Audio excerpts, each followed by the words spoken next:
everybody. Hi everyone. So today we're going to go over the tracing pages that are coming home to you, and I'm going to discuss with you how to help your child with a functional grasp on whatever tool they are using to draw with, and also some of the things that we're looking for when we are doing therapy. So things to keep your eyes on. So the first thing is, let's talk about what a functional grasp is. So Quinn, can you hold that crayon in your fingers? Okay, so hold it just like you normally do for writing. There you go.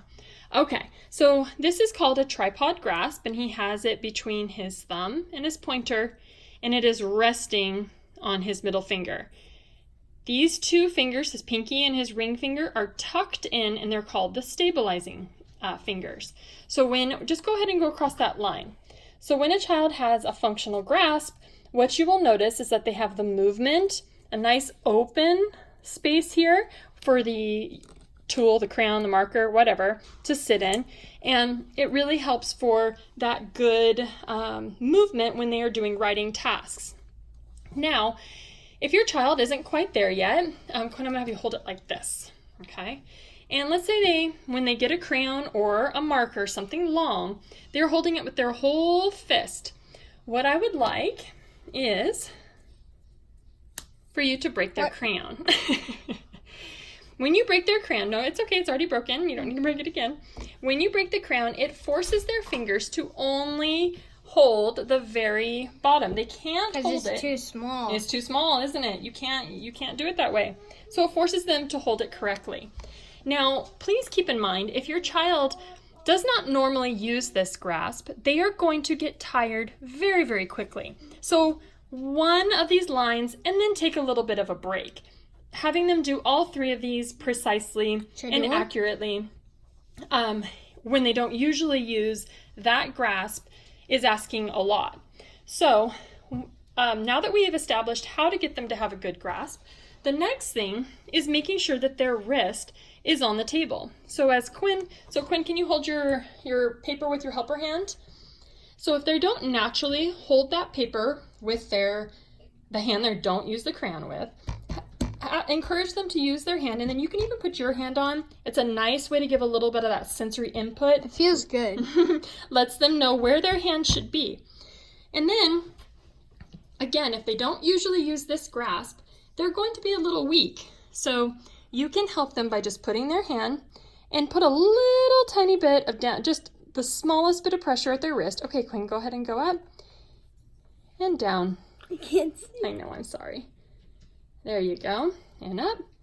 And what I'm doing is I'm making sure that he doesn't flex that wrist. I'm sorry, I'm not trying to hurt you. Let me see.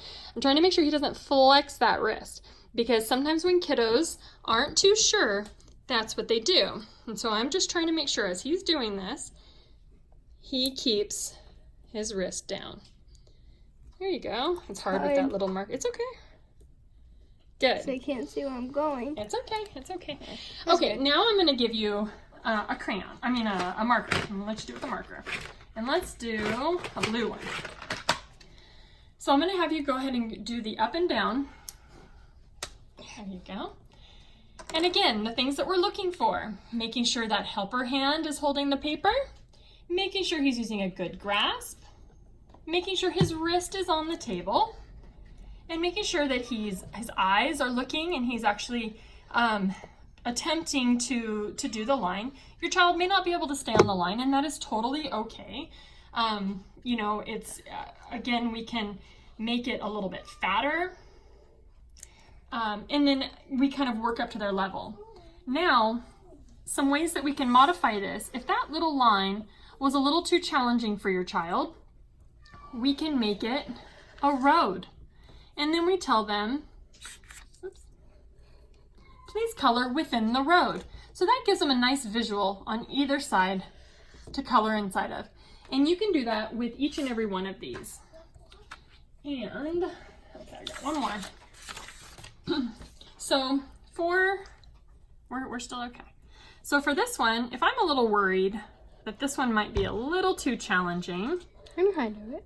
I know you do. But let's just pretend. Then I would turn this into a little maze. And once it's been turned into a maze, I can even make little dots in a different color. So then when I'm telling my child, you know what, let's go through this road, they have a really nice contrasting color as a visual to do it. And now since I helped you with some of this, I'm going to make it a little trickier, and I'm going to have you use the broken crayon while you go in and please connect those dots. Try to hit every dot and stay inside that road.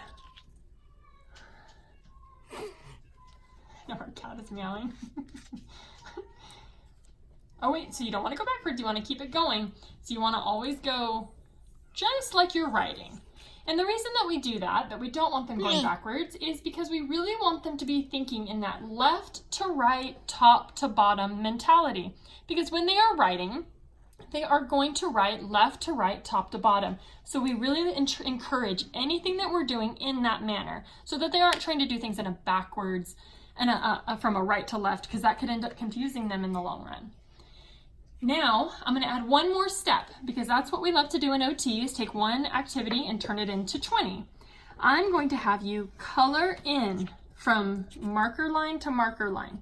I would like you to color in. Now, the trick on this, parents, is don't let them turn the paper. And this is actually a very challenging activity, because kiddos usually have a preferred direction to color, whether it's up and down or side to side or circular. A lot of kiddos have a preferred direction. There you go, good. And again, don't let them go backwards, because they're trying to not do the tricky coloring that they don't like. So very good, Quinn, keep going all the way down. And this is a wonderful motor control. It's strengthening, it builds endurance. It hurts my hand. Are you getting a little fatigued? Yes, because when you build multiple activities in, you will start to feel tired. So, I'm sweating. Are you? Okay. Well, as soon as we're done with this, you can be done, okay? You're doing a really good job, and those fingers are getting strong. So you can see how much we did, and, you know, the fatigue is already set in. So keep in mind and take things slow, take things at a pace, and listen to your child's signal. Oh, you got just a little tiniest bit left. Oh, good job. Okay, we got stronger. Okay, everyone, thank you so much for watching our video. We appreciate it, and we'll see you next time. Bye.